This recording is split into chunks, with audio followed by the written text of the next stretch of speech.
जय श्री राम जय श्री राम जय श्री राम जय स्टालिन गोटे नाम आज्ञा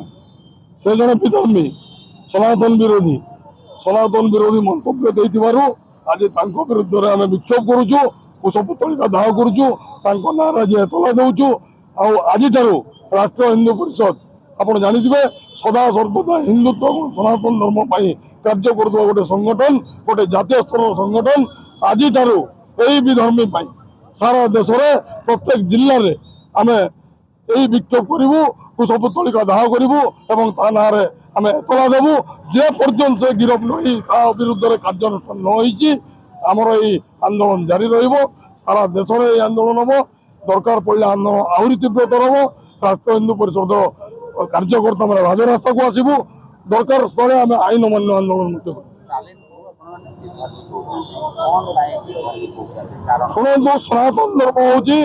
विश्वर सर्वपुरातन सर्वश्रेष्ठ धर्म एवं यही धर्म विरुद्ध जे कही विधर्मी निश्चित कहबू से हिंदू धर्मर व्यक्ति विशेष है सुधा जेहेतु सनातन धर्म विरुद्ध में सब अपशब्द से बापा परिवार सब सनातन धर्म को अपमान करा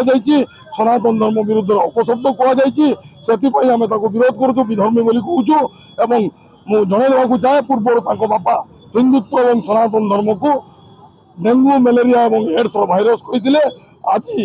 विधानसभा गृह रे बापटू पुओ दी पाद आग को जाई विधानसभा गृह रे मुख्यमंत्री एवं अन्य नेतृवृंद सामने सनातन धर्म समाज को विभाजन करुच्ची तेणु समाज सनातन धर्म को विलुप्त कर समय आसी जो मंतव्य देते से मंतव्य को आम दृढ़ निंदा करुचु तीव्र निंदा करुचु तीव्र रूप से विरोध करुचु एवं से सर्वसाधारण क्षमा प्रार्थना करने विधानसभा गृह में कौन स्थान ना जेल भीतर रखार आवश्यक रही आपण मान चैनल माध्यम आम तमिलनाडु राज्य सरकार एवं केंद्र सरकार को निवेदन करुचु वर्तमान यशस्वी प्रधानमंत्री नरेंद्र मोदी जी को आम निवेदन करुचु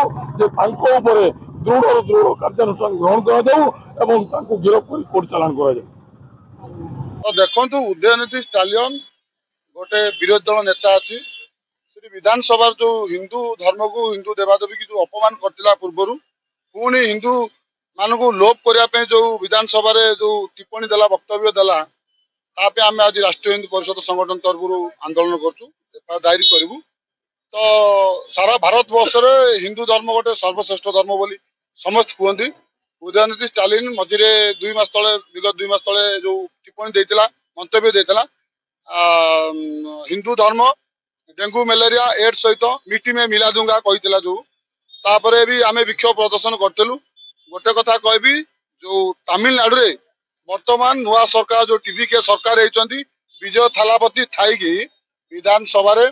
उदयनिधि स्टालिन जो हिंदू धर्म पे जो मंतव्य देले सेठी नुआ सरकार उदयनिधि स्टालिन कहला पर ताली मारले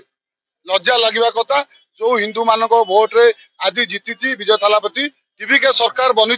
सी भी आम हिंदू धर्म पर जो टिप्पणी देला उदयनिधि स्टालिन से सरकार ताली मारले ए आंदोलन जारी तुरंत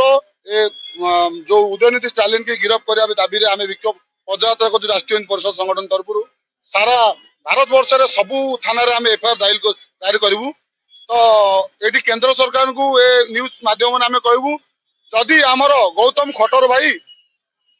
आमर ख्रीस्टियान धर्म विषय सिख धर्म विषय जदि मंतव्य दे पारे गिरफ्त करागला ताले उदयनिधि स्टालिन गिरफ्त कहीं हो पारे यहाँ आम सरकार पाखे दाबी रखू केंद्र सरकार पाखे आठी जो टीवी के नुआ सीएम होती विजय थालापति भी आम चैनल माध्यम कहूँ उदयनिधि स्टालिन को तुरंत गिरफ्त कर एमती आंदोलन जेपर्यंत गिरफ्त न होती आंदोलन जारी रहा राजरास्तार एमती निया जलिब जेपर्यंत उदयनिधि स्टालिन गिरफ्त न होती।